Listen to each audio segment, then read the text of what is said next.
नमस्ते दोस्तों, स्वागत है आपका मेरी नई कहानी में। हाय, मेरा नाम सुजाता है।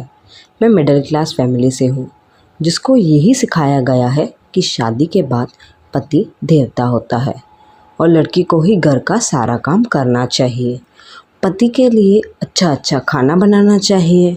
उनको सिर्फ खाने से ही नहीं, शारीरिक तरीके से भी खुश करना चाहिए। मेरी उम्र 25 साल है। मेरी मम्मी पापा भी लड़का देख रहे हैं। फैमिली अच्छी हो, लड़का अच्छा कमाता हो और वो लड़की मैं हूँ जो सिटी के बाहर कभी गई नहीं, किधर बाहर कभी मैं घूमने गई नहीं। मैं सिंपल सी लड़की, सादगी से रहने वाली, मतलब इतनी मॉडर्न नहीं हूँ, बहुत सिंपल सी लड़की हूँ, किधर गई नहीं थी। एक घर आया, मतलब लड़के का रिश्ता आया। लड़का नौकरी करता है, उसकी माँ है, वो भी गांव में रहती है। लड़का इधर अकेला एक घर उसने ख़रीदा है और 1 लाख रुपया महीना कमाता है। मेरी शादी फिक्स हुई। जैसे कि मैं इतनी मॉडर्न नहीं थी, लड़का मॉडर्न था। शुरू शुरू में वो मुझे सब सिखाता था, कैसे कपड़े पहनने हैं, कैसे क्या करना है, कैसे किधर घूमना है, सब सिखाता था। शादी हो गई, सब सही जा रहा था। शादी के 2 साल हो गए, वो नौकरी में बिज़ी होने लगा। एक दिन हम ग्रॉसरी शॉपिंग के लिए गए। उन्होंने बोला 10 बजे मेरी मीटिंग है और उन्होंने मुझे सीधा 9:30 बजे रात को ड्रॉप कर दिया। मैंने भी सोचा कि हाँ, मीटिंग होगी, बहुत ज़रूरी काम होगा, आप जाओ, मैं आपके लिए खाना बना के रखती हूँ।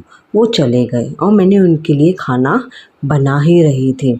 मैंने एक अच्छी नाइट ड्रेस ही निकाल के रखी, क्योंकि आज मुझे मन कर रहा था करने का, मेरा मूड था आज। वो आए 11:30 बजे, फ्रेश हुए, खाना खाया, खाने की भी खूब तारीफ़ की। मैंने भी देखा उनका मूड अच्छा था, तो मैं चेंज करने गई। तब भी मैंने मस्त नाइट ड्रेस पहनी। जब भी मैं आई रेडी होके, वो सो गए थे। उनको 3 बार बुलाया, सुनो जी, सुनो जी, सुनो जी। फिर उन्होंने बोला, मैं थक गया हूँ, मुझे सोने दो, तुम भी सो जाओ। मैं भी फिर से सो गई और सीधा मैं उठी सुबह, क्योंकि मुझे भी लगा शायद वो मीटिंग के कारण थक गए हों। चाय वगैरह बनाई, उनको दी, फिर वो चले गए जॉब पर। बाद में कपड़े वॉश करने गई, तभी मैंने इनके कपड़ों के, जो रात के कपड़े थे, वो वॉश करने के लिए ले रही थी, तो उसमें से अलग सी खुशबू आ रही थी, दैट इज़ परफ्यूम की। एक अलग सी महक थी, जो लड़कियां लगाती हैं, लड़के नहीं।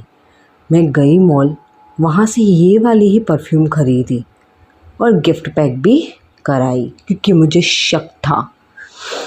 खाना वाना बनाया, वो पीने बैठे, तो मैं उनको ऐसे स्मेल करने लगी, सूंघने जाते हैं ना, मैंने करने लगी। वो बोले, क्या कर रही हो, ऐसे आगे से आगे इतना क्या कर रही हो। वो डर गए। मैंने बोला, कुछ नहीं कर रही हूँ, आप पियो पियो। दूसरे ही दिन वो फिर से गए। मुझे जाना है, दोपहर को मीटिंग है। मैं भी सोच रही थी, वो तो संडे का दिन है, कौन सी मीटिंग होती है।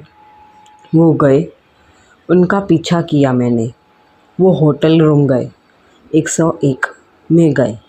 मैं भी चुपचाप से उनका पीछा करने लगी और दरवाज़ा खोला। कोई लड़की थी, कोई मीटिंग नहीं थी। मैंने भी देखा। फिर ये लोग दरवाज़ा बंद करना ही भूल गए और सीधा वो, क्योंकि वो जब ही एंटर हुए, वो किस करते करते वो अंदर गए। फिर कपड़े मुझे देकर गुस्सा आ रहा था। फिर उसके बदन को बहुत प्यार कर रहे थे। एक दूसरे के कपड़े उतार के वो एक बदन को प्यार करते और मैं उधर से निकल आ गई। ये सब देखी नहीं पाई, मैं घर आ गई। मैंने भी पहनी नाइट ड्रेस, वो भी शॉर्ट वाली। पतिदेव जी आए 11 बजे। मैंने सीधा उन्हें लिप किस किया, पर उन्होंने बोला, मैं थक चुका हूँ, क्या कर रही हो, मैं सारा दिन काम करता रहता हूँ। फिर मेरे पतिदेव सो गए। फिर क्या, मैंने वही परफ्यूम जो मैंने गिफ्ट रैप की थी, वो टेबल पे रखी। और सुबह में वो जब उठे, मुझे आवाज़ दे रहे थे, पर मैं वहाँ नहीं थी, मैं चली गई थी, क्योंकि मुझे सच पता चल गया था। और मैंने लेटर में लिखा, तुम्हारी शर्ट से जो खुशबू आ रही थी ना, उसी लड़की के पास जाओ। मुझे इतना भी सीधा साधा मत समझो जो तुम मुझे सिर्फ यूज़ करो अपने घर पे काम के लिए। कहानी अच्छी लगी हो तो लाइक शेयर एंड सब्सक्राइब ज़रूर कर देना।